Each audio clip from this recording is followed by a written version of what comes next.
Okay,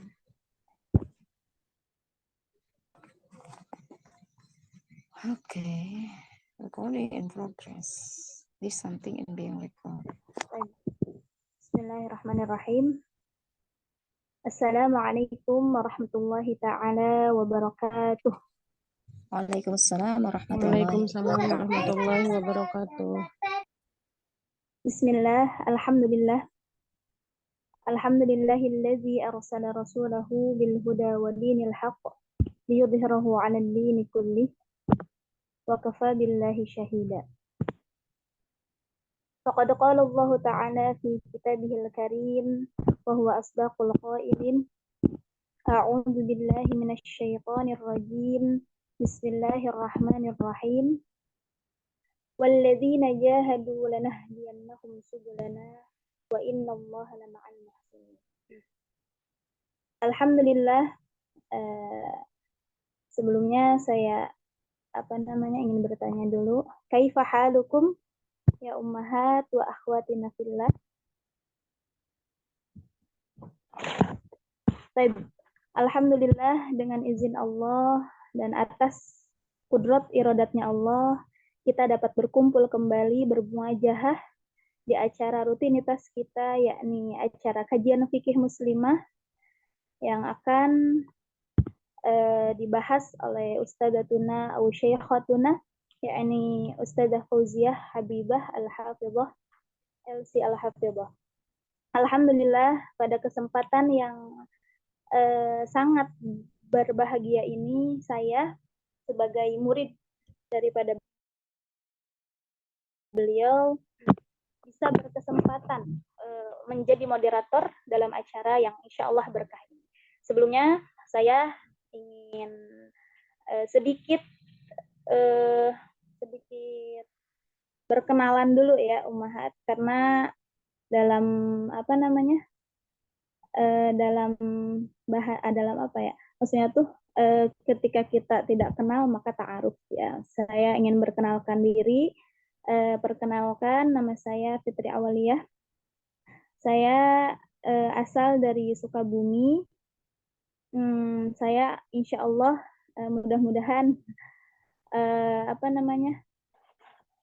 sebagai alumni di Ponpes Al-Qudsiyah Cianjur yang juga digurui oleh Ustadzah Fauziah Al-Habibah. Oke, ummahat wa ukhtina fillah, izinkan saya membacakan sebagai moderator membacakan susunan acara, yaitu yang pertama di acara ini ada pembukaan, yang kedua masuk ke kajian yang akan disampaikan oleh Ustadzah Fauziah. Yang ketiga yakni sesi tanya jawab, dan yang terakhir yakni penutupan. Tapi sebelumnya saya akan membacakan adab bermajelis di kajian hari ini, kajian malam ini, yaitu yang sudah tercantum di grup ya, yaitu ummahat wa ukhtina fillah. Silahkan untuk siapkan buku catatan, juga fokus pada kamera, juga mute mic-nya atau tutup mic, background-nya juga polos dan penerangannya harus cukup. Yaitu adab-adab bermajelis pada malam ini. Ya udah, agar tidak memperlambat waktu, mari kita buka acara kajian yang berkah ini dengan membacakan Al-Fatihah bersama-sama. Ala hadihin niyah wa ala kulli niyatin salihah. Al-Fatihah. A'udzubillahi minasyaitonir rajim. Bismillahirrahmanirrahim. Alhamdulillahi rabbil alamin. Ar-Rahmanir Rahim. Maliki yaumiddin. Iyyaka na'budu wa iyyaka nasta'in. Ihdinas siratal mustaqim. Siratal ladzina an'amta 'alaihim ghairil maghdubi 'alaihim waladdallin. Alhamdulillah, acara kajian pertama yaitu pembukaan telah kita laksanakan. Semoga apa yang kita bacakan menjadi wasilah, menjadi ladang pahala untuk kita di sisinya Allah. Amin ya Allah ya Rabbal Alamin. Selanjutnya lanjut ke acara kedua, yaitu langsung acara inti, yakni kajian fikih muslimah, eh, fikih muslimah, kajian kitab Safinatun Najah, syarah Safinatun Najah bersama Ustadzah Fauziah Habibah, LC Al-Hafidhah. Kepada beliau saya persilahkan.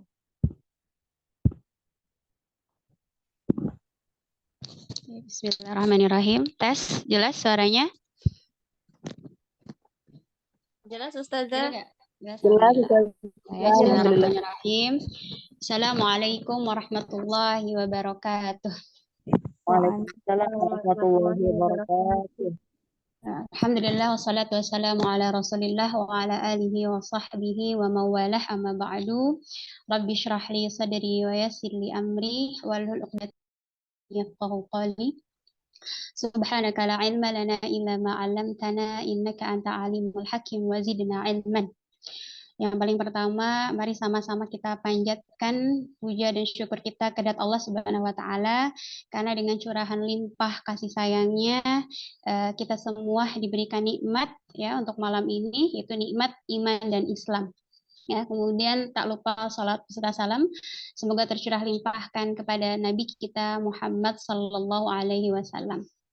Ya, akhwat wal ummahat fillah, bunda-bunda salihah, insyaallah ini ya sudah jadi moderator kita malam ini. Barakallahu fiki. Apa kabar semuanya? Sehat? Alhamdulillah. Alhamdulillah, Masya Allah nih Bunda Wit vokal ya. Ya, insya Allah sehat semua ya. Kalau yang lagi sakit semoga disehatkan, yang sehat semoga tambah sehat. Kemudian diberikan kelimpahan rizki yang melimpah, yang punya kewajiban hutang, semoga diberikan kelimpahan oleh Allah SWT sehingga bisa melunasinya. Ya, semoga semua hajat, semua permasalahan kita, kita sebagai hamba Allah diberikan kesabaran ya atas semua yang kita alami hari ini atau hari kemarin ya. Kemudian akhwati wal ummahat fillah, ini baru sebagian yang masuk ya. Nah, kira-kira masih semangat nggak nih baru pekan kedua ya, baru pertemuan kedua kajian fikih, masih semangat atau udah Wah, atau makin semangat? Wah, semangat ya Ustazah. Bunda Wit, Masya Allah. Ini Bunda Wit, Masya Allah ini beliau tuh kalau boleh sedikit cerita ya, yang usul untuk kajian fikih itu adalah Bunda Wiwit ya, dan beliau pun ngajak teman-temannya untuk belajar juga ya, untuk ikut belajar fikih ya. Kalau kita lihat kita ingat hadis Nabi Shallallahu Alaihi Wasallam, man dalla ala khairin falahu ajru misli fa'ilihi ya. Maka kata Rasulullah, barang siapa menunjukkan suatu kebaikan maka baginya pahala orang yang mengerjakannya. Gitu ya Bunda Wit ya. Insya Allah berapa orang yang Bunda Wit ajak, Bunda kebagian pahalanya ya. Amin. Masya Allah. Kemudian juga ada Ustazah Santi di sini, Masya Allah. Udah hadir belum? Belum ya, beliau salah satu mudirah di lembaga tahfiz di Bandung ya, salah satu Al-Quran seorang hafizah yang satu kali duduk 30 juz ya.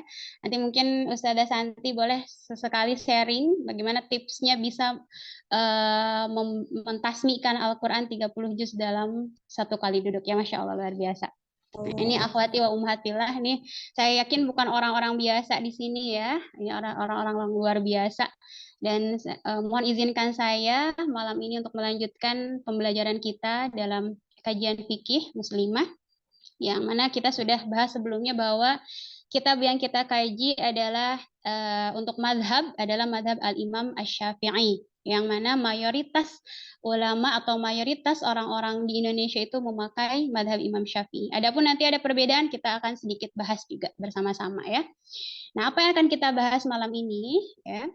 Udah siap ya buku catatannya, yang udah punya kitabnya juga ya. Alhamdulillah sudah sebagian udah punya. Nah, yang akan kita bahas malam ini saya izin share whiteboard ya. Itu yang akan kita bahas tentang fardu wudhu ya. Tentang fardu wudhu juga furudul gusli, ya, furudul wudu, furudul gusli, yang pastinya ini sesuatu yang nggak asing lagi sebenarnya. Karena setiap kita mau sholat, setiap kita melakukan ibadah, pasti melakukan itu semua, gitu ya. Nah, tapi di sini sebelum masuk ke pembahasan furudul wudu dan furudul gusli, yang harus kita ketahui apa itu? Itu apa yang namanya al-hadas, ya. Di sini al-hadas. Nah, ini sebagian besar suka ketuker nih, apa itu hadas, apa itu najis, ya. Nah, dibedakan ya, najis. Kedua hal ini tentu berbeda, ya. Hadas itu apa? Secara definisi, hadas itu adalah ma'aujaba wudu'an au guslan. Ya, hadas, saya lagi berhadas nih. Maksudnya apa? Saya sesuatu yang mewajibkan untuk berwudu atau gusel. Gusel itu mandi besar, ya, atau bahasa Sunda itu adus, ya, betul, ya. Jadi hadas adalah sesuatu yang mewajibkan dirinya untuk berwudu atau gusel. Kalau pengen hilang hadas tersebut, maka harus wudu atau gusel. Kalau najis, kalau hadas tuh nggak kelihatan, gitu. Maka di sini saya nggak tahu mana yang udah wudu atau misalkan mana yang lagi berhalangan, ya, lagi haid atau sebagainya, nggak kelihatan. Itu namanya hadas. Ya, yang tahu hanya orang yang memiliki hadas tersebut. Misalkan di sini ada yang belum wudu atau yang lagi haid, dia kan lagi berhadas juga, gitu. Tapi kalau najis dibedakan. Kalau najis itu sesuatu yang terlihat, ya. Najisnya misalkan ya kotoran kucing, kotoran manusia juga itu najis, ya, dan sebagainya. Nah, kita fokus pada al-hadas ini. Al-hadas, ya. Tadi apa definisi hadas? Ada yang bisa sebutin lagi? Sesuatu yang Sesuatu mewajibkan. diwajibkan untuk berwudu. Atau bukan wudu aja, atau apa lagi? Gusel. Mandi besar, ya, taib, sahih. Betul ya, Masya Allah. Hadas adalah yang mewajibkan untuk berwudu atau mandi besar. Nah, di sini berarti hadas kebagi dua, ya. Karena nggak semua hadas bisa dihilangkan dengan wudu. Juga nggak bisa juga dihilangkan dengan mandi besar, ya. Maka di sini terbagi dua. Al-hadas terbagi menjadi dua, ada yang dinamakan dengan asghar, ya. Hadas kecil, ya. Berarti kalau lawan kecil apa? Besar. Besar, Masya Allah. Ada hadas kecil, ada hadas besar. Nah, masing-masing dari jenisnya berbeda caranya, gitu ya. Kalau hadas kecil, maka tadi yang pertama dengan apa? Dengan wudu cara menghilangkannya. Contoh hadas kecil apa? Bukan yang kecil najisnya atau kecil apanya gitu ya. Yaitu sesuatu kayak misalnya keluar dari lubang, ya, kayak pipis misalkan, ya, buang air kecil, buang air besar atau kentut, ya, dan sebagainya. Ini dinamakan dengan hadas kecil. Ya. Maka kalau kita dalam keadaan seperti itu sudah buang air kecil atau besar, ya, jadi berarti buang air besar masuk ke hadas besar, enggak, ya. Buang air besar, ya, ini masih keliru, ada mungkin baru belajar, berarti hadas BAB berarti termasuk hadas besar, enggak, ya. BAB masih termasuk bagian hadas kecil, ya. Tadi contohnya bisa karena buang air kecil, buang air besar, atau karena kentut, ya. Nah, maka dinamakan dengan hadas kecil. Cara menghilangkannya adalah dengan berwudu, ya. Wudu hadas kecil bisa hilang dengan berwudu. Nah, bagaimana dengan al-hadasul akbar? Ini pakai alif lam, ya. Al-hadasul akbar, hadas yang besar. Maksudnya apa?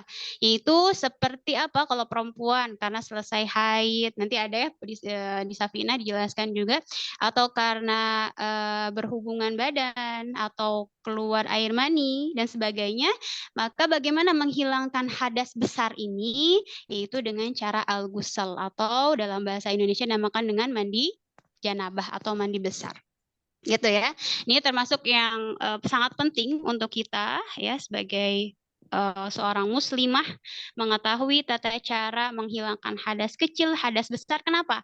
Karena ini sangat berkaitan dengan syarat sahnya ibadah yang akan kita lakukan. Kalau kita misalkan mau sholat, kan ibadah ada sholat, ada baca Quran, ya, atau tawaf dan sebagainya. Kalau kita masih punya hadas besar, hadas kecil atau hadas besar, maka nggak sah gitu ya. Jadi kalau pengen sah sholatnya gimana? Maka harus melakukan wudhu dulu. Wudhunya bagaimana? Nah, nanti kita jelasin bagaimana tata cara wudhu yang diajarkan oleh Rasulullah Shallallahu Alaihi Wasallam. Juga akan kita pelajari bagaimana cara menghilangkan hadas besar sesuai dengan yang dicontohkan oleh Rasulullah Shallallahu Alaihi Wasallam. Taib, sampai sini masih kebalik atau masih bingung nggak tentang hadas kecil, hadas besar, dan cara menghilangkan masing-masing dari hadas besar dan kecil ini? Cukup ya? Cukup. Bisa cukup ya. Taib. Kita lanjutkan pembahasan kita. Ya, silakan dibuka kitabnya. Ya, saya juga izin share screen.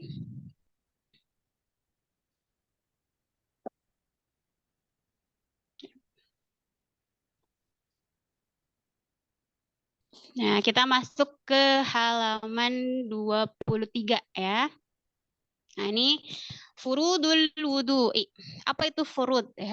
Jama dari kata fardu. Fardunya wudu. Ada berapa fardu wudu? Faslun, pasal ini adalah satu fasal, satu pemisah ya. Fasal itu satu pemisah. Jadi dari satu fasal ke selanjutnya itu dipisahkan dengan faslun ya, satu pemisah. Furudul wudu isitatun. Di sini jelaskan bahwa fardunya wudu itu ada 6. Dikit ya. Ada berapa? Ada 6. Tapi kok saya banyak banget, misalkan ya. Nggak cuma 6, banyak banget. Ada misalkan cuci tangan dulu ya. Jadi jangan kaget ya. Di sini kok nggak ada cuci tangan ya. Atau basuh telinga juga nggak ada. Atau apalagi kumur-kumur nggak ada gitu ya.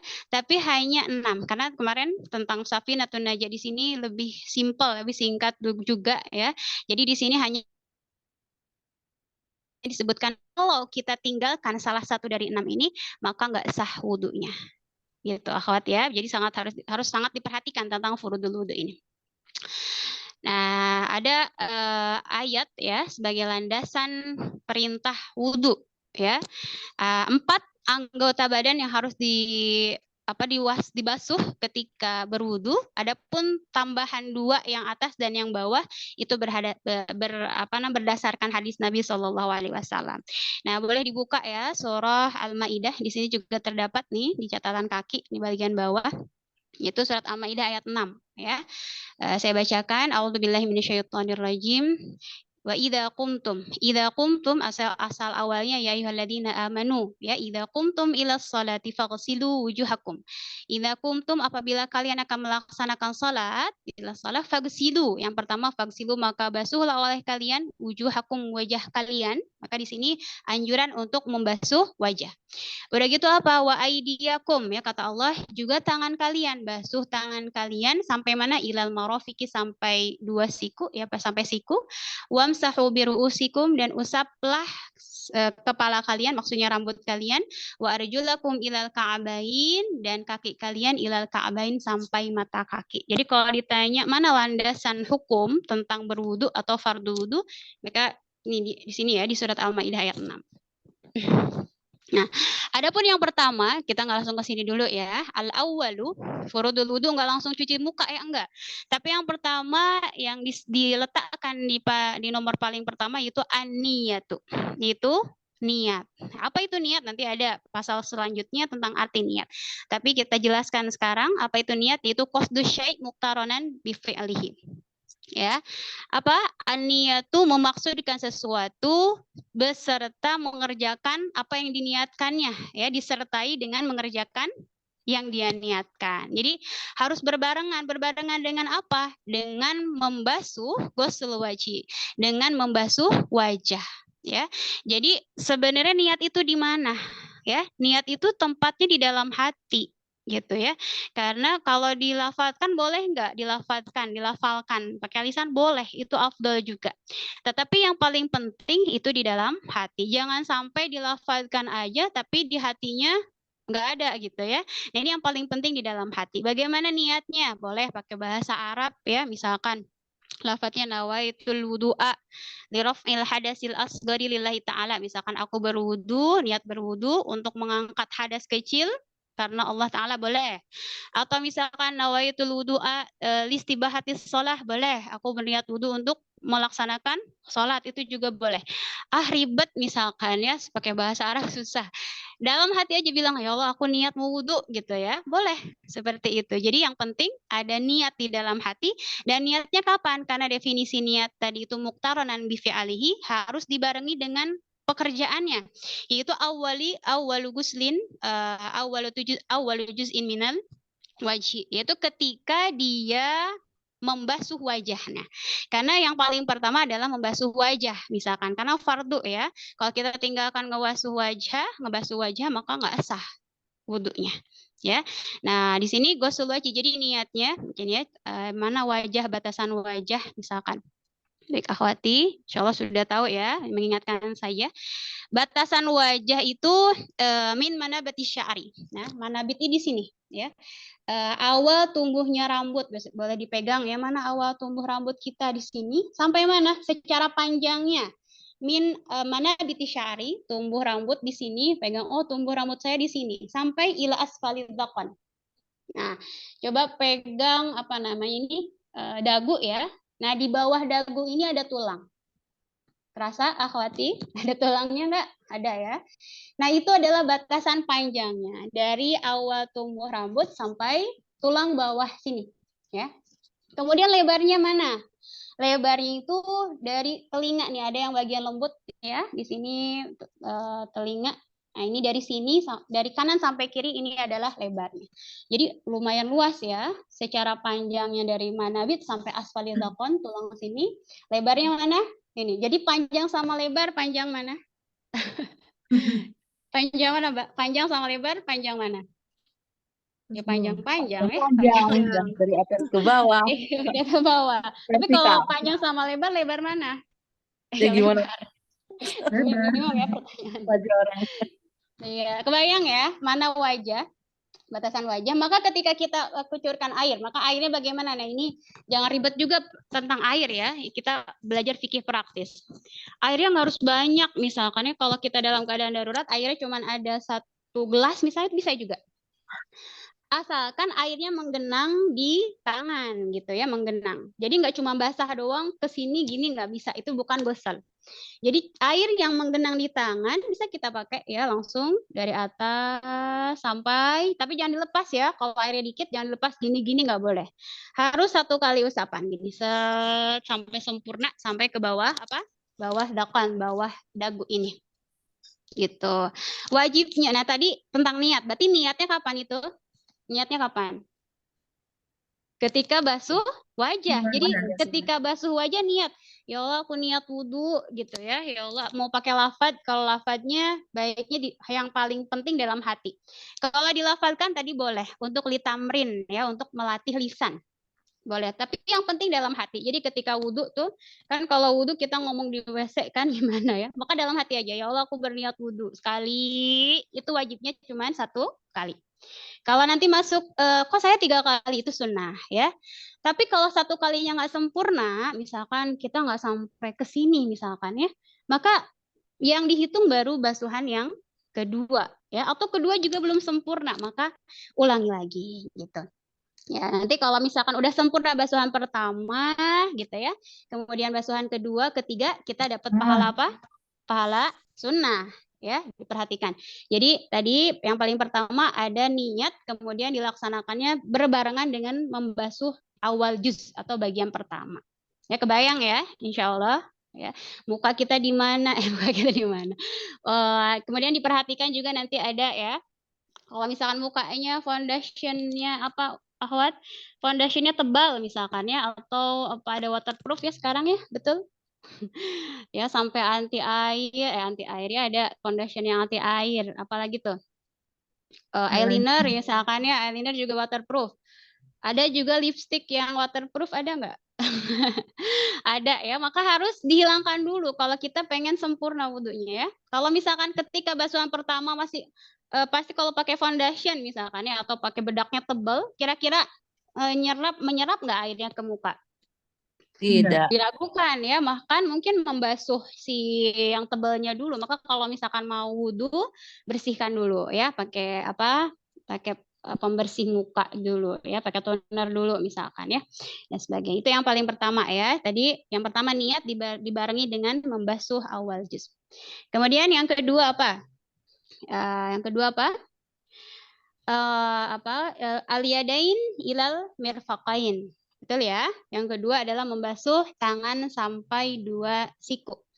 Yang disebut tangan itu apa? Maka di sini kita kalau wudhu itu dari awal sini dulu ya. Awal sini sampai mirfak. Mirfak itu adalah siku ya. Siku. Jadi membasuh dari atas ini, maka wajibnya sekali juga. Itu yang wajib sekali ya. Kemudian udah tangan kanan baru tangan kiri. Karena dinamakan dengan al-yadain ila marfaqain, berarti dari sini. Kalau dari sini kurang afdal ya, berarti harus dari ujung ini dulu baru ke sebelah siku ya, siku. Kemudian apalagi akhwat? Tapi tadi diperhatikan juga ya, di tangannya ada apa nih misalkan ya. Kalau di tangannya ada cincin ya, mau bersih maka diputar-putar dulu ya, atau mau dicopot dulu boleh ya, pokoknya sampai kita yakin air tersebut menyerap kemana, ke tangan kita. Kalau di tangannya ada apa nih, perempuan tuh Masya Allah ya, segala dipakai. Ada kutek ya, betul kutek. Nah kuteknya biasanya gimana tuh kutek? Ya mau kalau tentang suci dan tidak suci itu bukan tidak di sini ya. Kalau suci tapi nggak menyerap itu juga tidak sempurna, tidak menyempurnakan wudhu. Maka kalau misalkan tanya dulu mungkin ya, ini kutek nyerap nggak nih? Misalkan menyerap ke kuku enggak? Karena harus nyerap kuku juga ya. Maka diyakinkan, maka kalau pakai henna nggak apa-apa ya, cuman warna aja. Tapi kalau kuteknya sampai tidak menyerap air pada kuku, maka tidak sah wudhunya. Gitu ya. Apalagi ibu-ibu nih kalau tangannya karena rajin masak, misalkan suka ada apa nih? Suka nyelip di kuku apa? Terigu ya, misal ada terigu, ada apa lagi sebagainya, diperhatikan juga ya, dibersihkan dulu karena sebagian pendapat di madzhab Imam Syafi'i adonan itu bisa langsung lihat kuku ya, uti untari Masya Allah. Ya di kuku ada nggak nih ada adonan, maka bersihkan dulu. Ya, ada adonan apa aja pokoknya di kuku kita. Tapi lain halnya dengan maaf ya, kotoran kuku ya, sebagian pendapat nggak apa-apa karena kotoran kuku itu adalah bagian dari keringat ya, keringat yang mengental. Jadi ada yang berdebat nggak apa-apa. Tapi baiknya bersihkan dulu ya, potong dulu kukunya sampai bersih. Gitu. Itu yang ketiga ya. Yang keempat apa? Mashur ra'si ya, bisa dilihat di kitabnya, yaitu mengusap kepala. Nah, ini adilnya Allah Subhanahu wa taala ya, bukan mengusap rambut. Karena gimana kalau orang nggak punya rambut? Maka nggak apa-apa, usap kepala aja. Ya, mashur ra'si. Nah, di sini rambut kepala yang ada di kepala. Gimana kira-kira rambut kepala yang ada di kepala? Emang ada rambut kepala yang ada di kepala? Bisa jadi ya, perempuan rambutnya panjang misalkan ya, sampai mana? Sampai belakang gitu ya. Kita usap ujungnya nggak bisa. Harus rambut kepala yang ada di kepala. Ya udah mau di sini. Nah, adapun batasannya mana yang diusap. Jadi kalau rambut bukan dibasuh bukan dikasih air ya, tapi cuma dibasuh aja. Kalau dalam madhab yang lain ya, mengusap rambut itu harus dalam madhab Imam Hanafi ya. Madhab Imam Hanafi itu harus setengahnya kepala atau setengahnya rambut. Berarti dari sini sampai sini. Ya, itu madhab Imam Hanafi. Adapun madhab Imam Hambali, Ahmad bin Hambal nih ya. Nah, beliau mengatakan batasan mengusap rambut itu 1/4. Berarti dari sini ya. 1/4 sampai sini itu batasan mengusap rambut. Nah, bagaimana dengan madhab Imam Syafi'i? Kalau madhab Imam Syafi'i 3 helai aja nggak apa-apa. Ini 3 helai diusap boleh ya. Akhwat misalkan di tempat umum susah nih wudhunya, kalau harus buka rambut, buka kerudung, maka kalau dalam madhab Imam Syafi'i nggak apa-apa. 3 helai aja ya, dimasukkan tangan kemana? Ke dalam ciput misalkan ya, diusap itu sudah cukup. Gitu akhwati ya. Itu harus diusap. Kalau enggak berarti enggak sah wudhunya. Kemudian yang kelima, apa tuh? Kelima, sahih? Ya, ghuslur rijlain ya. Yang kelima adalah membasuh kaki Kaki. ilal ka'bain. Sampai mana? Sampai mata kaki. Kaki sampai mata kaki. Jadi mata apa kaki? Nih kalau anak-anak mata kaki di mana? Mata kok kaki ya? Maksudnya apa namanya? Di kaki ada yang bagian bulat ya, itu namanya mata kaki. Atau bahasa Sundanya apa Bunda Wit? Mungkin tahu ya. Guncangan deh. Guncangan, ya betul. Itu Ka'bain.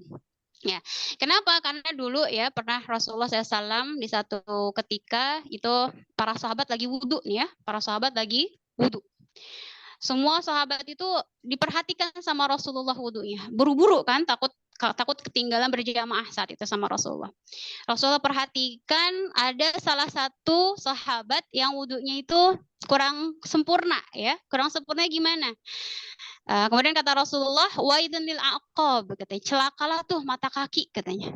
Kemudian kata sahabat, ya Rasul, kenapa celaka mata kaki saya? Gitu ya. Kenapa celaka mata kaki? Kata Rasulullah, karena itu tuh mata kakinya nggak basah, kata Rasul. Sehingga di situ ya, memang ketika wudhu harus diperhatikan, bahkan batasan itu sampai mata kaki. Karena naudzubillah ya, ada orang-orang yang celaka di neraka karena ketika wudhunya asal-asalan, mata kakinya nggak kena basah gitu ya. Maka di sini ghusl rijlaini ilal ka'bain, yaitu membasuh dua kaki sampai mata kaki gitu. Itu dasar hadisnya ya. Landasan hukum membasuh kaki juga dari Al-Qur'an dan juga dari hadis Rasulullah SAW. Sangat harus diperhatikan. Apa Ustazah? Tadi yang Iya. pertama apa Ustazah? Itu Iya. yang pertama tadi apa ya? Yang pertama niat, Uti. Oh, itu Niat tapi dibarengi dengan kalau kumur-kumur itu gimana Ustazah? Baik, nanti kita jelaskan setelah selesai di fardu ya. Karena kita masih pada pembahasan apa? Fardu wudhu. Makanya gimana nih kok saya nggak ada, kok di sini nggak ada kumur-kumur. Maka kita fokuskan dulu pada apa? Pada yang fardu wudhu, fardu dulu. Jangan sampai kita melakukan yang sunnah dan meninggalkan yang fardu. Kira-kira yang sunnah dikerjain, yang fardu tinggalkan, boleh nggak? Boleh. Oh, nggak boleh ya. Misalkan kita saum sunnah nih ya, saum sunnah Senin Kamis. Tapi ketika Ramadan nggak puasa, kira-kira gimana? Dosa nggak? Dosa ya. Atau sholat tahajud sih, tapi sholat subuh ditinggalin. Gimana? Boleh nggak? Nggak boleh ya. Maka kita fokuskan dulu sama yang wajib, yang fardunya dulu, baru kita bahas yang sunnah ya. Itu Uti Kuntari. Uti panggil, Uti tarik, Uti Ratih ya. Nah, Uti Ratih. Ya, kita lihat lagi ke sini biar nggak bingung. Udah ya, tadi yang pertama niat tapi dibarengi dengan membasuh wajah. Kedua, apa yang ketiganya berarti ya, membasuh tangan sampai 2 siku. Ya. Kemudian yang keempatnya mengusap kepala. Ini pendapat ulama beda-beda ya. Tadi mengusapnya ada yang setengah, yaitu pendapat Imam Hanafi. Kalau Imam Hambali atau Imam Ahmad bin Hambal itu seperempatnya. Kemudian kalau Imam Asy-Syafi'i 3 helai aja udah cukup gitu ya. Kemudian yang kelima, ghuslur rijlaini ma'al ka'bain. Tadi ya sudah dibahas juga, yaitu membasuh 2 kaki sampai 2 mata kakinya. Jadi jangan sampai ketinggalan itu mata kaki karena kata Rasul waidun lil aqab ya. Kemudian yang keenam barulah at-tartib. Apa itu tartib? Tartib itu adalah mendahulukan yang dahulu gitu ya dan mengakhirkan yang memang terakhir sesuai dengan urutan dalam Al-Qur'annya gitu ya. Yang pertama wajah, tangan, kemudian apalagi mengusap kepala dan membasuh kaki gitu. Nah, gimana hukumnya kalau misalkan ya saya membasuh semuanya sekaligus satu guyuran misalkan akhwat ya, langsung mengguyur wajah kena, apalagi apa tadi tangan juga udah kena, mengusap rambut juga udah, tapi dalam satu kali basuhan, maka tidak dinamakan dengan tartib. Walaupun semuanya dapat, tapi yang dihitung cuma wajah aja gitu, karena secara tertibnya yang mana dulu? wajah dulu ya. Kan bisa aja ya kita langsung brok aja misalkan air disiramkan ke kita dan kena semua anggota wudhu ini, tapi di sini tidak dinamakan dengan wudhu yang sempurna. Tetap dia harus tersusun. Wajah dulu dengan niat di situ, kemudian baru tangan, baru mengusap kepala, kemudian membasuh kaki. Maka harus tertib di sini ya. Ini furudul wudhu yang fardu ya, yang harus kita perhatikan ketika wudhu. Ada 6 ya. Begitu. Kalau niat tadi di sini ada innamal a'malu binniyat. Ini hadisnya sudah masyhur juga ya, bahwa sahnya setiap amal itu tergantung niatnya. Gitu akhwati. Nah, tadi pertanyaannya, kok nggak ada kumur-kumur ya? Nah, itu masuk sunnah. Ya, di sini pada Safinah ini, kitab Safinah ini nggak disebutin sunnah-sunnahnya wudhu. Ya, tapi kita bahas ya satu persatu. Sunnahnya apa aja? Yang pertama di sini dalam kitab yang lain saya ambil dari kitab yang lain tentang sunanul wudhu. Yang pertama adalah membaca basmalah ya. Membaca basmalah dulu. Sebentar.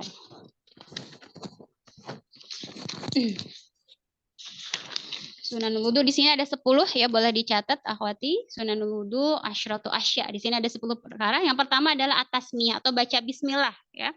Mau baca bismillah aja boleh bismillah ya, atau disempurnakan lagi bismillahirrahmanirrahim ya. Kalau lupa misalkan mau wudhu tapi lupa baca basmalah, nggak apa-apa, nggak batal ya.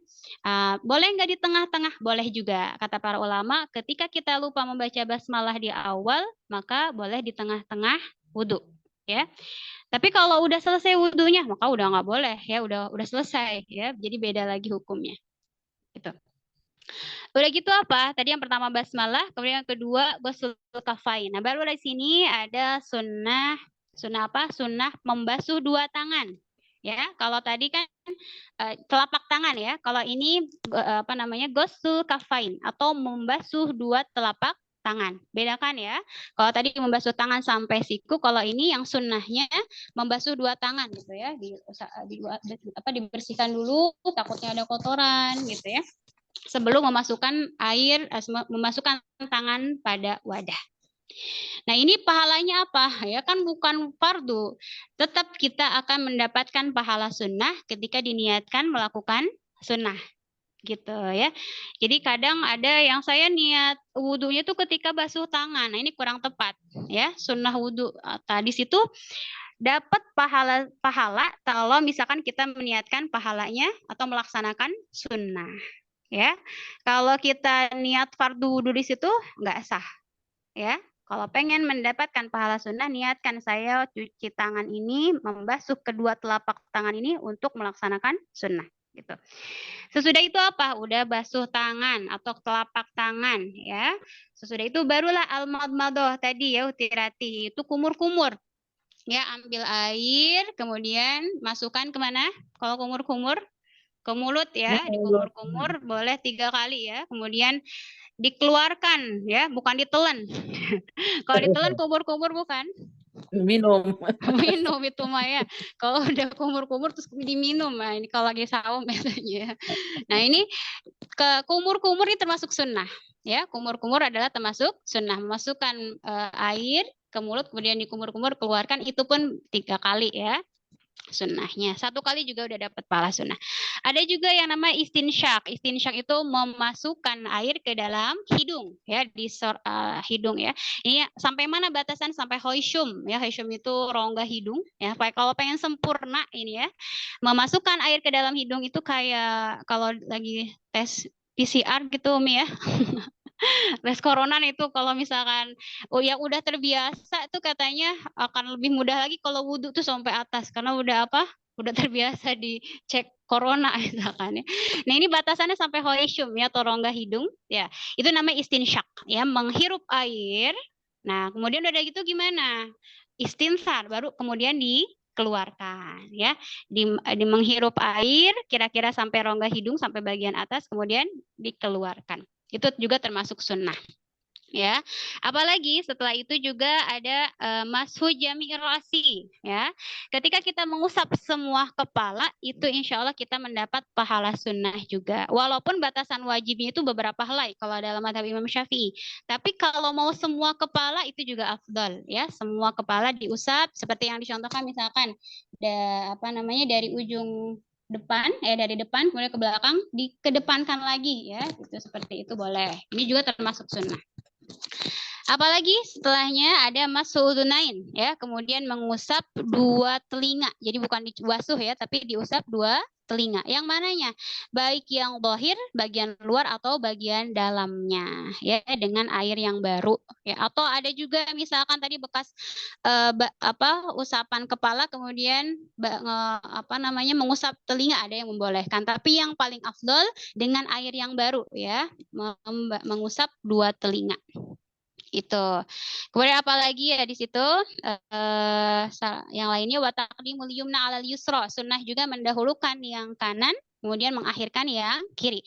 Jadi kita kalau cuci tangan yang mana dulu? Nah, ini sunnah membasuh yang kanan kemudian yang kiri. Ya, kemudian salah satu sunnahnya lagi ada salasan, ya, itu membasuh dengan 3 kali basuhan. Jadi yang wajibnya berapa? Wajib cuma 1. Kalau 3 itu sunnahnya, gitu. Kemudian yang terakhir ada al-mualah. Mualah itu terus menerus, ya, tidak terjeda dengan pekerjaan yang lain, atau dalam fikih itu jangan sampai keburu kering, ya. Mungkin akhwat pernah mengalami, ya, wudhu di wastafel, pernah nggak? Itu kan misalkan udah nih kepala udah, tangan udah, yang belum kecuci apa nih? Kaki, ya. Nah, apakah kakinya diangkat atau gimana? Diangkat. Suka ada diangkat, ya. Nah, kalau bisa jangan, ya, apalagi banyak laki-laki misalkan di situ, maka bagaimana? Maka cari tempat untuk cuci kaki. Nggak apa-apa di tempat yang lain, asalkan, ya, di sini mualah di sini, asalkan jangan keburu kering, gitu, ya. Boleh kita cuci kaki di tempat yang lain, nggak saat itu pula, asalkan jangan keburu kering. Karena itu berarti sudah keluar dari waktu mualah atau terus-menerus, gitu.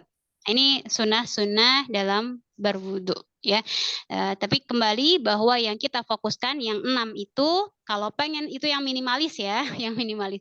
Tapi kalau yang pengen sempurna, ya tadi itu karena dicontohkan oleh Rasulullah SAW, yang mana pernah diriwayatkan oleh Utsman bin Affan, ya, beliau menceritakan dulu Rasulullah itu wudunya seperti ini yang tadi disebutkan, ya. Ada baca basmalah, kemudian cuci telapak tangan dulu, disebutkan secara detail banget, ya, sama Utsman bin Affan. Kemudian datang lagi ada satu sahabat namanya Ibnu Abbas. Saya pun pernah melihat Rasulullah hanya seperti ini aja kok, cuman sekali, kemudian hanya yang dibasuh itu apa? Hanya wajah, tangan sampai siku, mengusap kepala, kemudian membasuh kaki sampai mata kaki aja, cuma gitu aja. Nah, di sini mungkin, ya, akhwat bingung, kenapa kalau ada yang sempurna, kenapa melakukan yang minimalis, gitu, ya? Betul nggak? Ya. Nah, kita kembali lagi bahwa tidak selamanya kita bisa melaksanakan wudhu dengan sempurna. Ya, tidak selamanya kita bisa melakukan wudhu dengan sempurna. Baik karena keterbatasan waktu atau karena keterbatasan media airnya.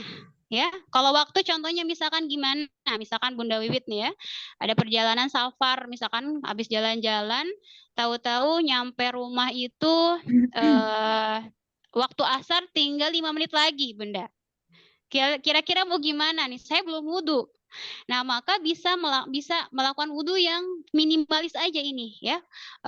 Basuh muka sekali aja, udah nggak usah 3 kali karena itu masuk sunnah. Udah gitu apa? Langsung cuci tangan, ya, cuci tangan sampai siku, kemudian usap kepala, kemudian cuci kaki sampai mata kaki, udah gitu aja. Karena waktunya terbatas. Karena kalau kita sempurnakan sampai tadi bismillah dulu, kumur dulu, sampai kemudian satu persatunya 3 kali, ya, ini habis waktu apanya? Waktu zuhurnya telat, gitu, ya, sampai waktu asar, ini tidak diperkenankan, gitu, ya. Nah, ini karena di sebagian kondisi kita nggak bisa nih wudhu dengan sempurna, maka kita utamakan yang fardunya dulu, gitu, ya. Atau karena keterbatasan media airnya cuma dikit, misalkan, ya, cuman Satu gayung. Bisa nggak wudhu? Bisa gitu ya. Tapi yang minimalis aja. Jangan sampai kita mengorbankan air, ya udah nggak ada air lagi. Padahal bisa kita pakai air satu buat apa namanya, gelas gitu ya. Itu bisa kita wudhu sebenarnya. Nah, gitu akhwati ya. Jadi kenapa ada yang minimalis, ada yang sempurna, itu sesuai dengan kondisi. Tapi kalau waktunya luas, airnya juga banyak, maka sempurnakan wudhunya ya, beserta sunnah-sunnahnya bahkan 3 kali gitu ya. Nah, dilaksanakan semuanya. Begitu akhwati ya tentang wudhu. Bertanya, Ya, silakan Umi. kan ini kan sunnah, apa namanya, yang sunnah ya atau yang wajib itu kan ada 6 itu Nah, tadi ya Ustazah. Nah, saya ngelihat kan ada apa ya, membasuh telinga ya, itu masuk ke sunnah. Itu sunnah juga, sunnah. Uti. Mm-mm. Ah, Kita lihat jadi dalil yang ini. Mm-mm. jadi kan urutannya itu di mana gitu Ustazah ketika mau Oh, membasuh telinga. Karena kan biasanya saya ngikut yang pernah diajarkan lah gitu kan, pada umumnya kumur-kumur mm-mm. dulu, kemudian cuci tangan dulu, kumur-kumur, Iya. kemudian wajah. Cuman dia di habis wajah kemudian ada usap kepala, di sela itu ada mengusap telinga gitu Ustazah. Iya. Berarti Mm-mm. selama ini gimana gitu urutannya, di mana, kapan? Urutannya, baik, urutannya gimana? Nah, untuk sunnah, ya menurut para ulama, sunnah itu nggak apa-apa nggak berurutan. Tapi kalau berurutan, afdal ya dari sunnah. Tapi kalau yang ininya apa, yang fardu itu wajib berurutan. Gitu, Ukhti ya. Untuk sunnahnya nggak apa-apa nggak berurutan. Tapi kalau untuk sunnahnya, afwan. Kalau untuk fardunya harus berurutan, sunnahnya nggak apa-apa berurutan. Tadi yang saya sebutkan ya, yang pertama baca bismillah dulu ya, bismillah. Adapun di sini juga bismillah itu ada perbedaan pendapat juga para ulama, terutama kalau kita berwudu di tempat yang ada toiletnya gitu ya. Kalau ada toiletnya maka di sini makruh ya, tidak disukai. Kenapa? Karena menyebutkan lafaz Allah di tempat yang ada toiletnya. Maka yang boleh baca basmalah itu ketika di tempat yang khusus berwudu gitu. Nah, baca basmalah dulu ya untuk sunnah, baca basmalah, kemudian gitu apa? Cuci tangan dulu ini ya urutannya. Nah, baca basmalah, kemudian cuci ke telapak tangan sampai bersih. Udah gitu baru apa? Tamat mado ya, kumur-kumur, masukin air ke mulut. Udah gitu langsung apalagi menghirup air ke hidung, kemudian mengeluarkannya saat itu pula. Kemudian apa Uti? Baru membasuh. Membasuh wajah. Udah basuh wajah, nah barulah kemana? Ke tangan ya. Tangan. Ke tangan itu urutannya. Udah basuh wajah, ke tangan sampai siku. Udah siku kemana? Mengusap kepala ya. Mau mana yang kita ambil? Mau madhab Syafi'i, Hanafi atau Imam Ahmad boleh. Udah gitu baru mengusap telinga. Ya bukan membasuh lafadznya, tapi mengusap telinga. Dalam dan luarnya. Oh iya, ini kan urutan tadi Uhti bertanya urutan sunnah itu digabungin semua Uhti ya. Wajib. Oh iya, bisa diselipkan gitu Ustazah. Iya, diselipkan. Diselipkan Uhti. Jadi enggak sunnah aja, enggak. Diselipkan ya. Tadi ya udah saya ulang lagi ya Uhti ya. Tapi kalau fokus yang ini, yang 6 ya. Fokuskan yang 6 ini ya harus ada. Ya, adapun sunnahnya diselip-selip gitu, diselip-selipkan ya. Saya ulangi lagi, yang paling pertama yang ada sunnah sama wajibnya dia sudah di situ ya. Yang sunnahnya baca basmalah, basmalah kalau tidak ada toiletnya gitu ya. Kemudian yang kedua membasuh 2 telapak tangan, kemudian berkumur-kumur. Udah kumur-kumur ngapain? Hirup air ke hidung. Kemudian keluarin lagi ya, jangan ngendap di hidung, keluarin lagi. Udah gitu ngapain? Basuh Baru wajah. membasuh wajah. Nah, baru basuh wajah sampai sempurna ya, atas sampingnya panjang lebarnya udah kebasuh semua. Kemudian selanjutnya tangan sampai siku ya. Udah gitu apa? Mengusap kepala. Nah, rambut boleh. Kalau nggak punya rambut, kepala boleh ya. Ya, kemudian di situ setelah masuk roksi baru telinga Uhti ya, telinga. Nah, udah telinga ngapain? udah telinga, basuh kaki sampai 2 mata kaki, gitu ya. Jadi tambahannya apa? Tambahannya sunnah-sunnahnya yang nggak disebutkan di sini atau tidak masuk urutan.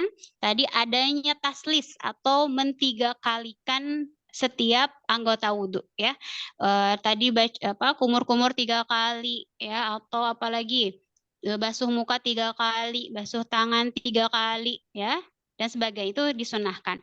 Kemudian juga mendahulukan yang kanan dan mengakhirkan yang sebelah kiri ya. Kemudian apalagi mualah itu tidak terjeda dengan pekerjaan yang lain, atau dalam fikih tidak sampai kering gitu ya. Kita telat membasuh kaki misalkan nggak apa-apa di tempat lain, tapi jangan sampai kering gitu Berarti ya.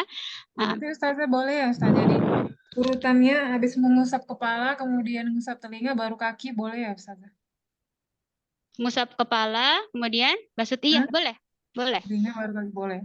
Yang penting nggak kaki dulu, kemudian ngebasuh kepala, nggak boleh ya.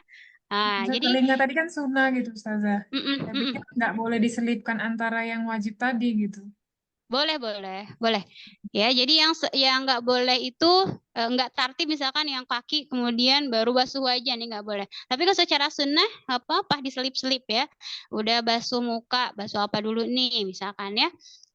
Sebelum wajah ada apa dulu? Ya, ada rangkaian yang lainnya. Nggak apa-apa. Gitu akhwati ya.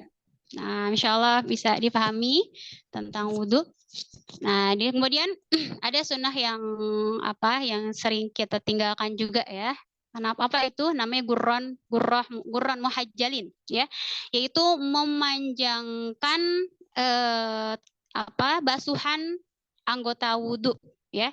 Dalam satu hadis disebutkan kata Rasulullah Shallallahu alaihi wasallam, inna ummati yad'una yaumal qiyamati ghurran muhajjalina min atharil wudu. Kata Rasulullah bahwa sesungguhnya umatku, umat Nabi Muhammad katanya, di hari kiamat itu akan dipanggil, kemudian wajahnya ghurran muhajjalin. Ghurran muhajjalin itu sifat wajahnya itu akan sangat cerah gitu, akan bercahaya banget ya. Bahkan kalau bahasa kita glowing mungkin ya, wajahnya putih banget ya. Kenapa? Min atharil wudu'i, karena bekas-bekas wudu ya. Jadi setiap anggota badan yang kita basuh dengan sempurna gitu ya. Nanti ketika di hari kiamat itu akan terlihat orang-orang yang suka wudhu ya, bakal bercahaya, masya Allah. Maka kata Rasulullah, faman istata'a an yutila gurrahu, maka barang siapa yang bisa memanjangkan gurrahnya atau membersihkan anggota wudhunya, fal yaf'al ya. Jadi kalau misalkan batasan wudhu itu kan tangan misalkan ya, tangan sampai mana tadi? Sampai siku ya. Nah, uhti boleh kok memanjangkan lebih dari siku, ke atas lagi nggak apa-apa ya. Kata Rasulullah, kalau bisa silakan lebih banyak lagi, karena nanti kamu akan bercahaya di hari kiamat, masya Allah. Kemudian kaki, jadi nggak terbatas sampai mata kaki aja. Kata Rasul, kalau kamu bisa menyempurnakan sampai dengkul, sampai betis misalkan, maka perbanyak aja nggak apa-apa. Kalau airnya ada gitu ya. Nah ini kata Rasulullah, kalau mampu laksanakanlah, karena ketika di hari kiamat umatku itu akan dipanggil dalam keadaan bercahaya. Itu masya Allah ya. Jadi nggak apa-apa nggak bercahaya di dunia. Tapi pengen bercahaya di alam akhirat yang abadi. Gitu akhwati. Insya Allah ya, mudah-mudahan bisa difahami tentang furudul wudu, dan harus difokuskan dengan fardu-fardu ini. Kemudian untuk sunnah-sunnahnya, kalau mampu, memungkinkan dari segi waktu, juga memungkinkan dari media air, maka sempurnakan gitu. Gitu ya, insya Allah. Kita lanjut lagi. Tadi sudah ya, makna niat sudah dijelaskan di awal. Makna niat wa tartib. Apa itu niat dan apa itu tartib? Ya, faslun. Ini pemisah satu fasal.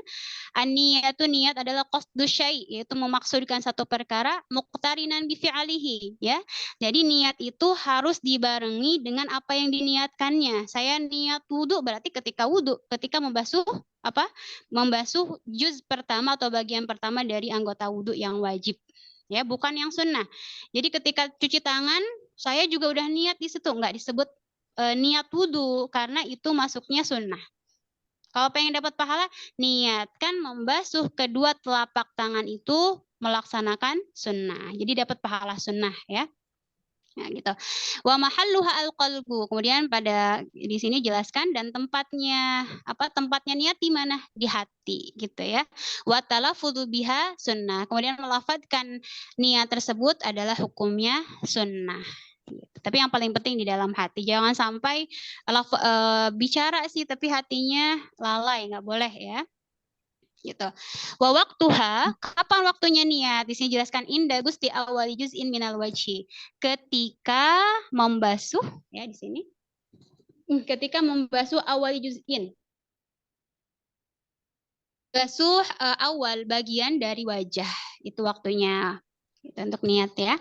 Nah, gimana kalau udah niat misalkan tapi nggak dikerjain misalkan apa, saya janji nih nanti hari Minggu saya udah niat mau kemana biasanya kalau hari Minggu, mau arisan misalkan Bun ya, mau arisan udah niat nih mau arisan tapi besoknya nggak datang gitu ya, maka di sini bukan dinamakan dengan niat kalau dalam fikih ya, tapi dinamakan dengan azam, cuma bermaksud aja gitu ya, nggak dinamakan dengan niat karena definisi niat itu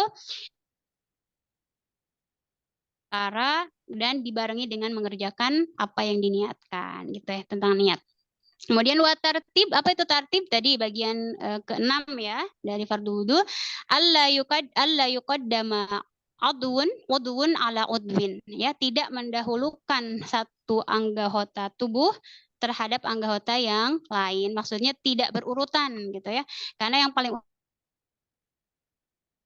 maka tidak dinamakan dengan tartib. Ya, kembali landasannya pada Al-Qur'an. Karena dalam Al-Qur'an apa dulu tuh? Yang pertama wajah, tangan, kepala, baru kaki. Itu yang dinamakan dengan tartib, yaitu tidak mendahulukan anggota yang lain dan mengakhirkan anggota yang lainnya. Seperti itu akhwati. Ada pertanyaan tentang apa barusan? Niat sama tartib? Udah ya insyaallah ya. Nggak ada ya. Baik, kita masuk halaman 25. Nah, di sini membahas tentang ahkamul miyah, ya, hukum-hukum air. Nah, karena kita kalau bersuci rata-rata pakai air ya. Kalau pekan kemarin kita bahas bahwa ternyata bersuci ya, atau istinja itu cebok ya. Cebok itu nggak harus dengan air, tapi bisa dengan batu. Nah, di sini sekarang membahas tentang hukum-hukum air. Faslun al-ma'u qalilun wa katsir. Air itu terbagi dua katanya. Yang pertama ada yang dinamakan dengan air qalil. Apa itu qalil? Sedikit ya. Wa katsirun dan air kalau sedikit lawannya apa? Banyak ya. Sedikit dan banyak. Kira-kira kalau sedikit dan banyak menurut kita gimana? Tergantung ya. Coba air di laut banyak apa sedikit? Banyak misalnya. Air di ember kita bilang banyak atau dikit? Air di ember dibandingkan dengan air di gelas, banyakkan ember apa yang gelas? Ember ya. Kalau air di gelas dengan air di sendok misalkan ya, banyak mana? Yang di gelas ya. Berarti tergantung ya. Tapi dalam fikih nggak seperti itu. Dalam fikih air kecil dan besar ada ukurannya. Ya, bagaimana ukurannya? Al-qalilu madunal qullatain ya, yang disebut dengan air sedikit bukan pendapat kita itu sedikit atau banyak enggak. Tapi yang disebut dengan air sedikit adalah yang kurang dari 2 qullah. Ya, qullah orang Sunda mah apa? Bunda Wit? Kolam ya. Bukan di sini ya. Qullah di sini adalah ukuran orang Arab, qullatain. Ya. Air yang kurang dari 2 qullah maka itu dinamakan dengan air sedikit. Berarti air banyak apa? Kebalikannya. Wal katsiru qullatan. Berarti air banyak itu adalah 2 qullah. Nah, ini pendapat ulama qullah itu apa nih ya. Nah, ada pembahasan yang lain dinamakan qullah, 2 qullah itu ukuran 500 kati Baghdad. Ya, nggak tahu bagaimana 500 itu ya. Tapi kalau di Indonesia ini sudah dihitung para ulama ya, ulama-ulama kita kontemporer bahwasanya 2 qullah ya, 2 qullah itu sama dengan 216 liter. Ya boleh dicatat ya, berapa? 216 liter. Ada juga yang bilang 240 liter boleh ya, pokoknya di atas angka 216 liter itu dinamakan dengan 2 qullah. 2 Nah, 2 qullah namanya, 2 qullah ya. Qullatain 2 qullah. Berarti kalau dibagi 2 sekitar segitulah. Ungkapannya 2 qullah ya. Harus diukur liternya dulu baru tahu itu 20 atau Bingung ya, masa kita harus ngeliterin air gitu ya, Iya. kurang kecil. Nah, kalau misalnya secara ukuran nih ya kan ada kalau di kamar mandi ada apa namanya? Ada bak mandi ya. Ukurannya gimana kata para ulama? Secara murabba persegi ke samping 60 cm, ke samping kanan kiri gitu ya, berpersegi 4 itu 60 cm dan ke bawah pun 60 cm. Gitu berarti ya. Kalau dihitung kan susah Paling ngeliterin dulu. sisi Nah, ini pangkat kalau para 3. ulama sudah menghitung ya riweuhnya. Sisi pangkat 3. Iya, jadi 60 gimana? 60 cm ke samping kanan kiri dan ke bawahnya juga 60 cm. Itu dinamakan dengan air yang banyak ya. Kalau kurang misalkan air di ember ada di kamar mandi, maka itu dinamakan dengan air sedikit. Walaupun kata kita embernya gede nih ya. Embernya gede tapi nggak memenuhi syarat karena ke sampingnya berapa misalkan ya nggak sesuai, nggak 60 cm, maka masih termasuk air sedikit. Nah, apa hubungannya? Kenapa kita harus mengetahui sedikit dan banyak air gitu? Karena itu akan berkaitan dengan suci atau tidaknya, boleh atau tidaknya kita bersuci dengan air tersebut, gitu ya. Jadi penting tahu nggak ini air tuh suci apa enggaknya ditentukan dengan banyak atau tidaknya air tersebut. Bisa dipahami al-qalil madun al-qullatain, air yang kurang dari kedua kullah itu dinamakan dengan air sedikit. Wal kathiru, dan air yang banyak adalah yang 2 kullah fa'aksar atau lebih dari itu. Ukurannya bagaimana? Sekitar 216 liter sampai ke atas ya. Atau secara ukuran bak mandinya berarti 60 kali 60 samping kanan kiri dan ke bawahnya 60 cm. Makanya kalau lagi bikin rumah misalkan akhwat ya, maka perhatikan bak mandinya nih ukurannya harus sesuai dengan 2 kullah ya biar kita bisa bersuci dengan air tersebut. Baik, di sini wal qalilu, dan air yang sedikit gimana hubungannya katanya?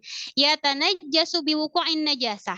Akan najis ketika jatuhnya najis di dalamnya walaupun nggak berubah gitu ya. Misalkan ada air nih di ember kurang dari 2 kullah ya, kurang dari 216 liter. Tiba-tiba misalkan ya ada anak ayam. Anak ayam kecil apa besar? Kecil ya kan anaknya. Jatuh. Kalau udah jatuh meninggal, bisa mati ya. Kalau udah mati itu hukumnya bangkai atau apa? Bangkai ya. Sepakat ya. Ada anak ayam jatuh ke ember, embernya kurang dari 216 liter kemudian mati. Airnya nggak berubah. Tapi air tersebut dinamakan dengan air yang najis atau mutanajis. Kenapa? Karena air tersebut kurang dari 2 kullah atau kurang dari 216 liter. Gitu ya. Baik, bisa dipahami satu dulu? Bisa ya? Sekarang contohnya kalau air banyak, misalkan air banyak nih ya. Air banyak udah 60 cm ke 60 cm, ke dalamnya juga 60 cm, airnya banyak. Tiba-tiba ada ayam jago, bapaknya jatuh ke bak mandi, mati ya, mati di situ. Bangkai juga kan sama ya, bahkan lebih gede daripada tadi anak ayam ya, lebih gede nih. Coba, tapi nggak berubah airnya. Kita ambil aja ya, tapi nggak berubah airnya. Kira-kira najis nggak airnya itu? Kayaknya enggak. Enggak, kenapa? Karena lebih dari 2 kullah. Lebih dari 2 kullah. Nggak Pertanyaannya berubah, gimana kalau berubah, Uhti? Misalkan itu bapak ayam, ayam jago ya, masuk ke air bak mandi yang 2 kullah tersebut, kemudian airnya bau, kemudian keruh ya, bau, rasanya juga aneh, maka tetap dihukumkan maka dihukumi najis gitu ya. Kalau berubah maka hukumnya najis. Kalau nggak berubah maka enggak najis. Berbeda dengan air sedikit. Walaupun nggak berubah tetap najis karena adanya najis atau bangkai yang jatuh pada air tersebut. Gitu. Coba bayangan yang lain ya, gambaran fikih itu seperti itu ya. Fikih itu Masya Allah ya, para ulama tuh sampai ini gimana nih candaan para ulama nih ya. Tapi memang seperti itu, fikih itu kan bisa aja terjadi ya. Misalkan ada kolam ikan gede banget, 4 kali 4 meter misalkan, besar ya. Besar nggak? Kebayang, besar banget ya, 4 kali 4 meter. Tiba-tiba ada anak kerbau ya, atau kerbaunya jatuh ke kolam tersebut. Itu suci apa enggak airnya? Suci. Suci. Kalau enggak Berubah. Kalau nggak warna. berubah airnya, tetap ya. Kalau nggak berubah airnya maka suci. Tapi beberapa hari kemudian, kalau udah jadi bangkai, udah berubah ya, udah bau, udah ada warnanya, udah berubah, maka hukumnya gitu. menjadi najis gitu ya. Jadi kembali lagi untuk air sedikit, ketika adanya najis, walaupun nggak berubah, dia tetap dihukumi air yang najis, nggak bisa dipakai. Ya, kalau air banyak, ketika adanya najis ke dalamnya nggak berubah maka nggak najis, tapi kalau berubah akan najis. Itu nggak bisa dipakai bersuci. Bisa difahami akhwati tentang hukum air? Oke. Sama. Insya Allah ya. Oke, Penting barakallahu berubah ya. fikum. Ya, dikit lagi. Kita lanjut. Mujibatul gusli. Nah, ini perkara yang kayaknya bulanan ya, yang masih haid, ada hukum mandi Ustazah, boleh besar. nanya Ya, silakan. seputar yang tadi wudhu 2 kula. Saya pernah ada pengalaman. Ada yang wudhu di dalam lebih dari 2 kula, tapi dia langsung kumur-kumurnya di situ tuh gimana ya Ustazah? Kumur-kumur. Ya, Berubah nggak langsung airnya?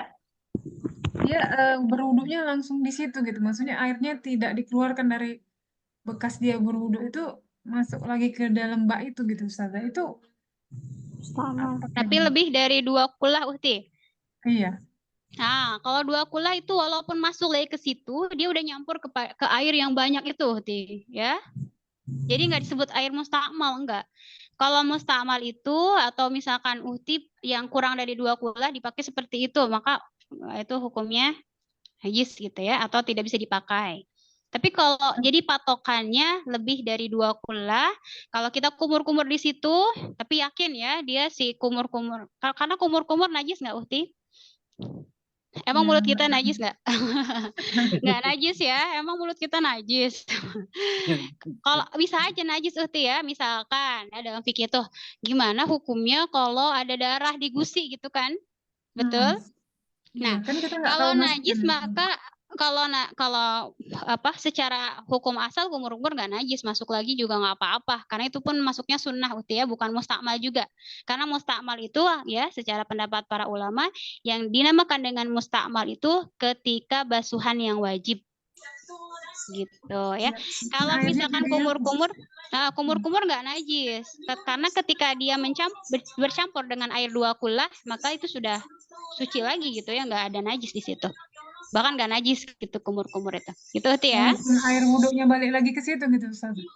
Iya nggak apa-apa, tapi karena 2 kulah tersebut pasti mencampur lagi karena air kan sifatnya dia masuk kemana aja ya, nah langsung mencampur lagi kemana, ke air yang banyak itu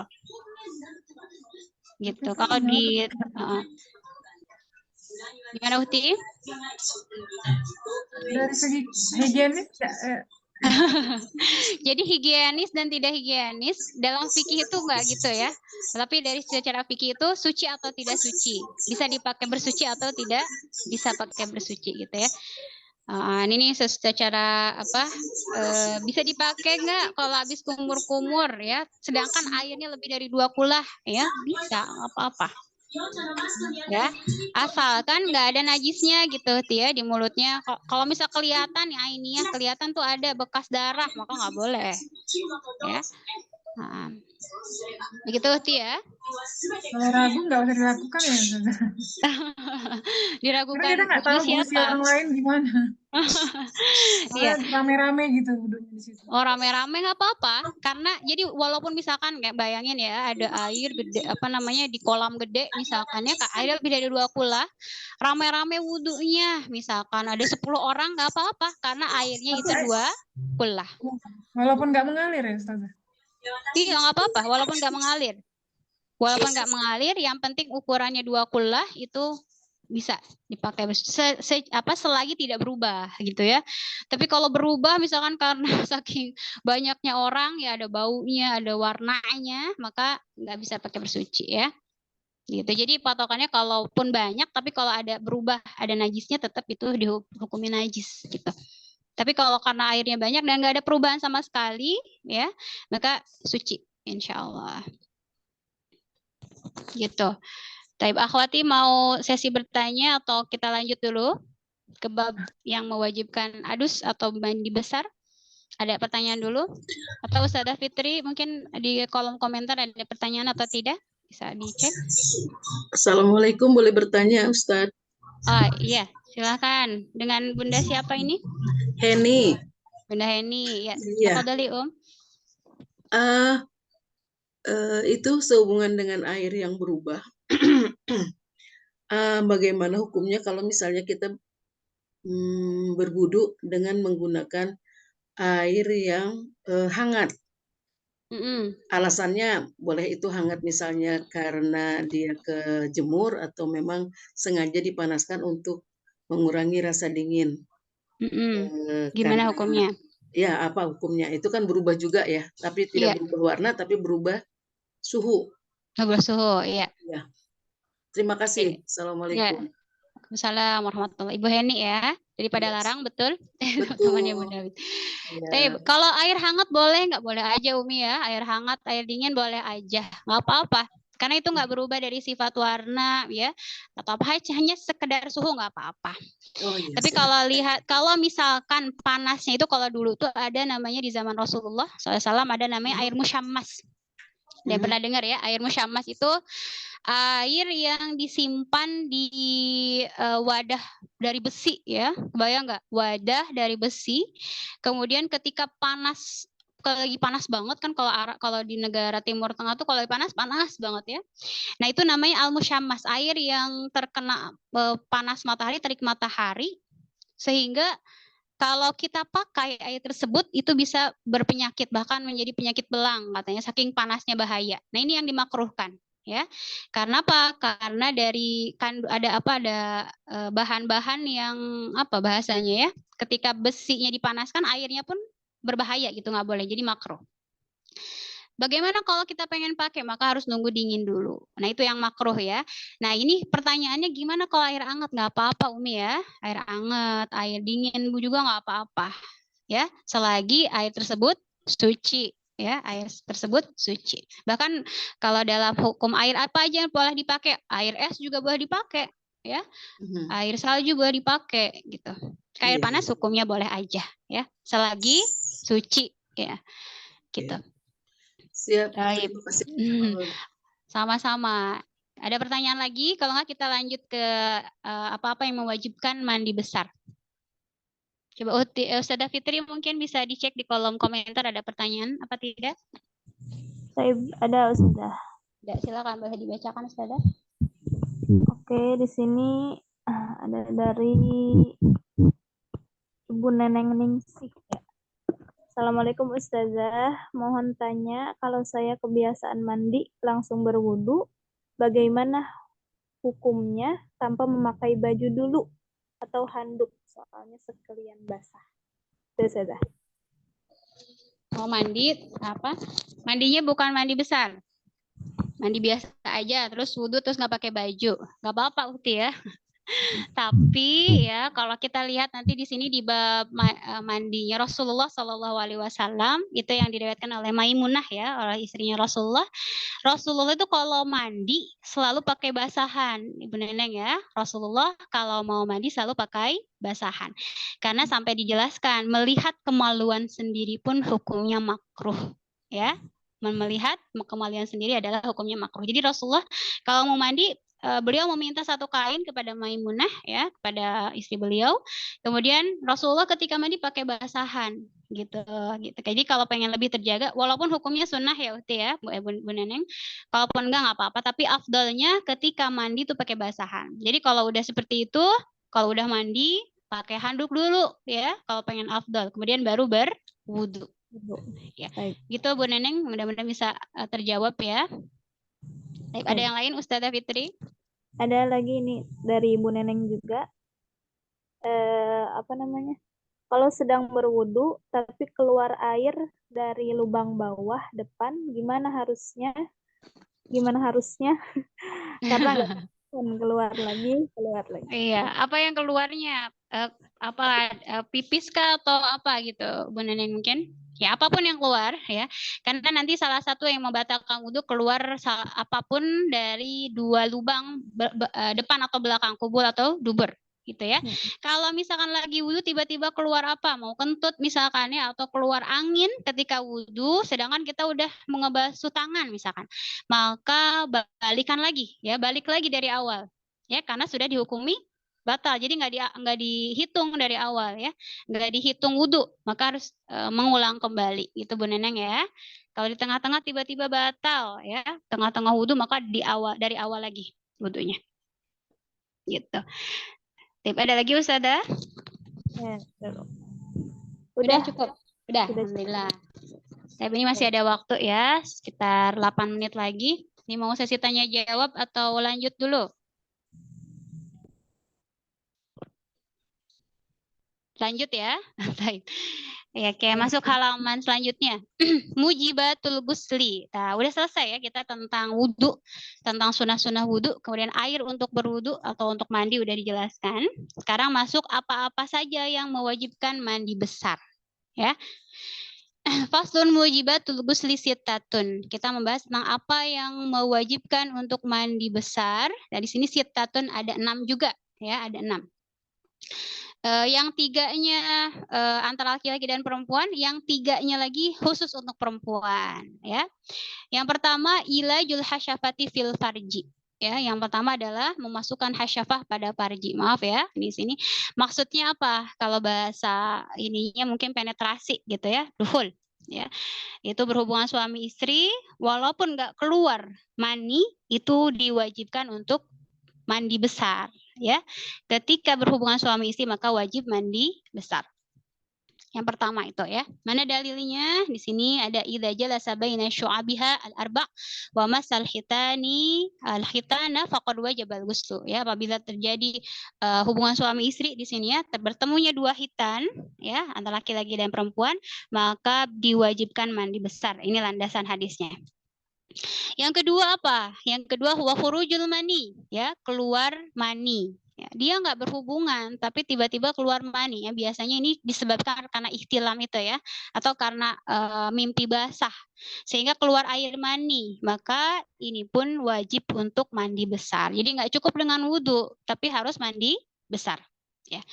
Kemudian yang ketiga, ini khusus perempuan. Apalagi kalau haidnya udah selesai, ya, haidnya udah selesai. Nanti kita ada pembahasan khusus di bab haid ya, tentang darah wanita, karena ini pembahasannya panjang ya.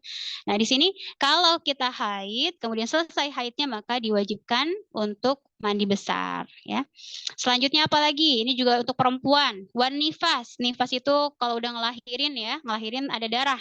Itu namanya nifas. Itu pun ketika selesai nifas maka wajib mandi besar. Yang kelima wal wiladah. Apa itu wiladah? Wiladah itu keluarnya bayi. Karena sebagian perempuan katanya ya, ketika melahirkan tuh nggak langsung keluar darah, ya, tapi ngeluarin anak aja misalnya ngelahirin tanpa keluar darah, maka di situ pun wajib mandi. Tapi gimana kalau udah wiladah, udah ngelahirin langsung keluar nifas, maka nifas. Jadi antara nifas ya dengan wiladah itu sesuatu yang berbeda. Kalau nifas misalnya udah selesai darahnya, misalkan sekitar 40 hari, misalkan banyak-banyaknya 60 hari, maka di situ wajib mandi. Kalau wiladah itu ketika waktu mengeluarkan bayi, udah selesai ngeden ya, keluar bayinya, itu diwajibkan mandi juga. Ya, kalau misalkan keluar nifas, keluar darah nifas, maka tunggu aja nanti selesai nifas ya, karena dia sama-sama dalam keadaan berjunub ya. Yang terakhir apalagi yang mewajibkan mandi besar? Wal mautu dan mati. Kalau ini mandi sendiri apa dimandiin orang? Kalau mati dimandiin sendiri atau dimandiin orang? Dimandiin orang ya. Kalau mandi sendiri nggak jadi matinya. Ya. Nah, kalau kita meninggal dimandiin orang, maka hukumnya adalah fardu kifayah ya. Fardu kifayah memandikan orang yang meninggal gitu. Enggak semua orang ya, boleh diwakilkan satu orang aja, nggak usah bareng-bareng ya. Ini wajib dimandikan. Nah, ini ada 6 ya. Yang nomor 1, 2 dan nomor 6 ini laki-laki perempuan sama ya. Perempuan kalau udah penetrasi keluar mani ya itu atau meninggal itu wajib mandi dan maut dimandikan. Tapi kalau khusus untuk perempuan, haid, nifas, wiladah itu khusus untuk perempuan. Gitu. Ya.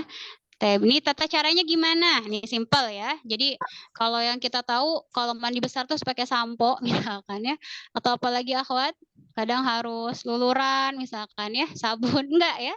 Di sini furudul ghusli cuma dikit aja. Wa furudul ghusli itsnan ya. Fardu mandi besar itu hanya ada 2. Apa aja? Yang pertama an-niyatu, yaitu berniat. Yang kedua ta'mimul badan bil ma'i, itu meratakan air, ya meratakan badan dengan air. Itu udah cukup ya. Gimana kalau niat dulu malam-malam misalkan ya, kita udah selesai haidnya nih jam 11 malam ya. Tapi kalau mandi kayaknya dingin, takut sakit. Nggak apa-apa niat dulu malam-malam, mandinya nanti pas mau sholat subuh misalkan nggak apa-apa ya. Jadi untuk ghusl ini beda sama wudhu ya. Kalau wudhu itu harus berurutan mualah gitu ya, berurut bahkan harus saat itu juga. Tapi kalau niat ini kalau pada pada mandi besar boleh niat waktu malam, kemudian nanti ketika mau mandi niat lagi juga nggak apa-apa ya. Wa ta'mimul badan bil ma, kemudian baru membasuhkan atau air ya, diguyurkan ke seluruh badan ya, rambut, pokoknya semua badan terkena air, itu cukup ya. Jadi jangan sampai kita contohnya misalkan waktu sholat itu tinggal bentar lagi, misalkan tadi sholat duhur tinggal bentar lagi, kita belum mandi misalkan ya. Nah mandinya yang simpel aja, niat kemudian basuh seluruh badan cukup ya, nggak usah sampoan dulu ya, nggak usah apalagi conditioner dulu misalkan, nggak usah, langsung aja selesai. Nanti kalau udah selesai sholatnya ya, takut keburu habis, maka nanti bolehlah balik lagi pakai sabun dulu dan sebagainya ya. Tapi yang paling penting yaitu niat dan juga meratakan air ke seluruh badan dengan air ya, meratakan air di seluruh badan. Itu dikit ya furudul ghusli. Taib akhwati, ya tinggal 2 menit lagi. Sampai sini ada pertanyaan terlebih dahulu? Ada Ustazah. Ya, silakan. Uhti siapa? Raffi. Uhti Rati, tafadhali. Kalau kayak keputihan itu masuk ke mana ya Ustazah? Keputihan, nah ini ada pembahasan juga nanti ya. Keputihan itu sesuatu yang keluar dari kemaluan perempuan ya. Nah, hukumnya najis ya. Keputihan itu hukumnya najis. Maka kalau misalkan kita kita bepergian, misalkan kan susah ya bepergian kemana-mana, maka kalau bisa pakai panty liner gitu ya, ada ya sekarang ya. Itu nggak harus mandi Kita besar cek ya? dulu ya. Enggak, enggak usah mandi besar. Itu termasuk misalkan ribet ya kalau harus mandi besar. Beda ya, bedakan mani dengan itu namanya madi ya, wadi ya. Atau putihan beda dengan air mani. Nanti ada penjelasan khusus. Bedanya apa? Kalau keputihan itu dia keluarnya itu nggak pakai syahwat ya, atau nggak ada apa ya? Nggak ada bahasanya apa ya? Hah? nggak ada tenaga keluarnya gitu ya. Tapi kalau mani itu ada. Maka kalau keputihan nggak harus mandi Uhti ya. Cukup kalau kita mau sholat di perempuan tuh Masya Allah unik ya. Kalau mau sholat, tapi sebagian perempuan ada yang bersih-bersih aja ya. Tapi biasanya keputihan karena terlalu capek, misalkan ya pikiran banyak pikiran dan sebagainya suka keluar. Nah kita cek kalau mau wudhu ternyata ada keputihan nih. Kalau pakai panty liner ya udah tinggal ganti dengan panty liner yang baru. Kalau lagi perjalanan ya. Kemudian gimana saya misalkan nggak bawa panty liner, nggak pakai panty liner, langsung kotornya di CD misalnya di celana dalam. Kalau bisa ya udah copot dulu aja Uhti. Copot dulu, kemudian mau sholat ya, copot dulu. Gimana terus pakai lagi kalau nggak geli nggak apa-apa ya. Ya gitu ya. Jadi jaga-jaga kalau kita udah tahu nih kondisi kita biasa suka keluar putihan, maka usahakan ada celana ganti misalkan ya. Atau sekarang udah musim ini ya, ada panty liner, pakai panty liner.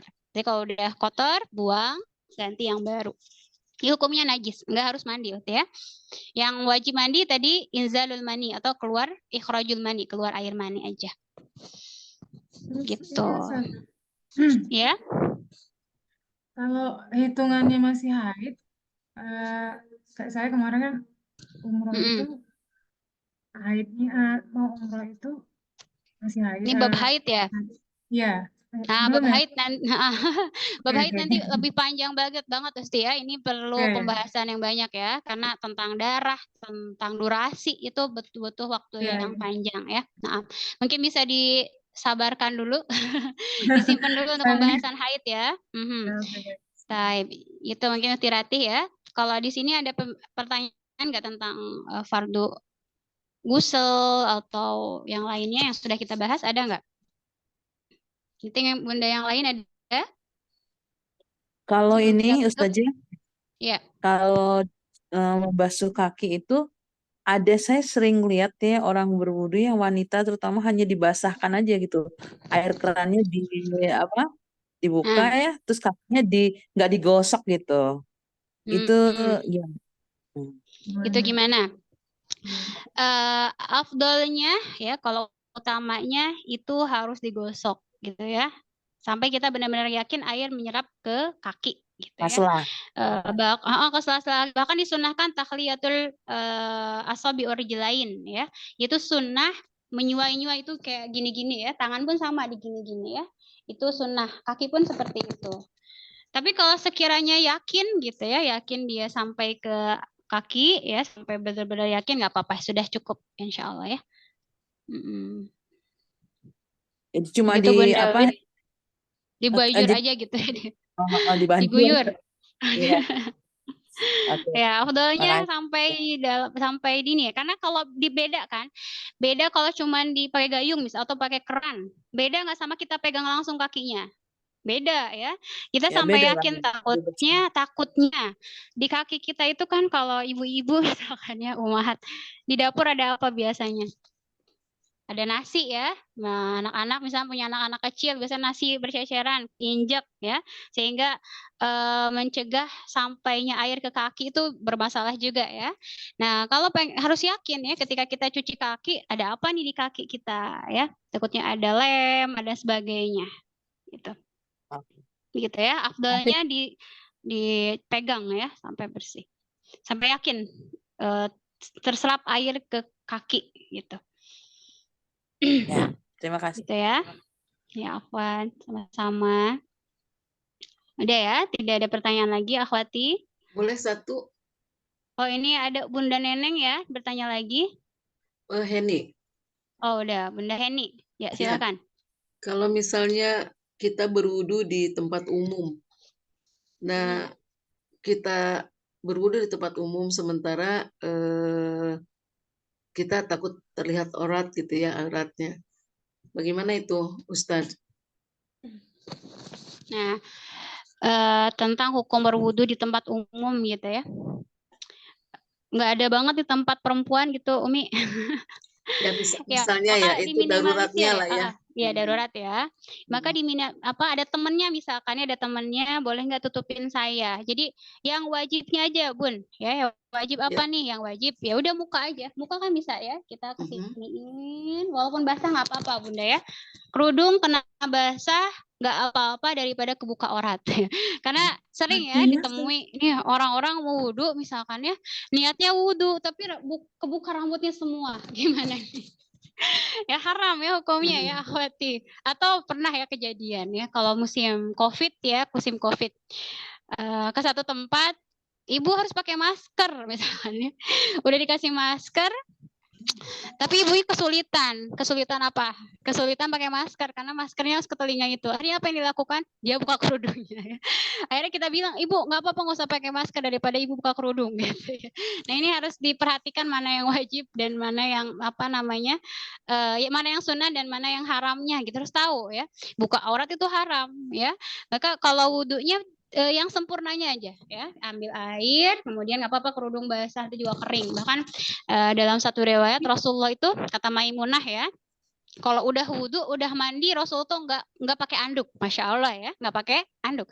Jadi cuma diusap aja gini, usap aja pakai tangannya atau dibiarkan kering sendiri gitu ya. Kalau kita kan kalau udah wudhu udah mandi cepet-cepet dikeringin, tapi Rasulullah nggak seperti itu.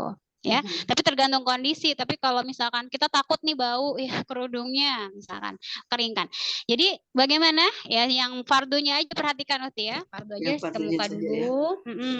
Telinga susah nggak apa-apa karena daripada kelihatan telinga kan aurat ya.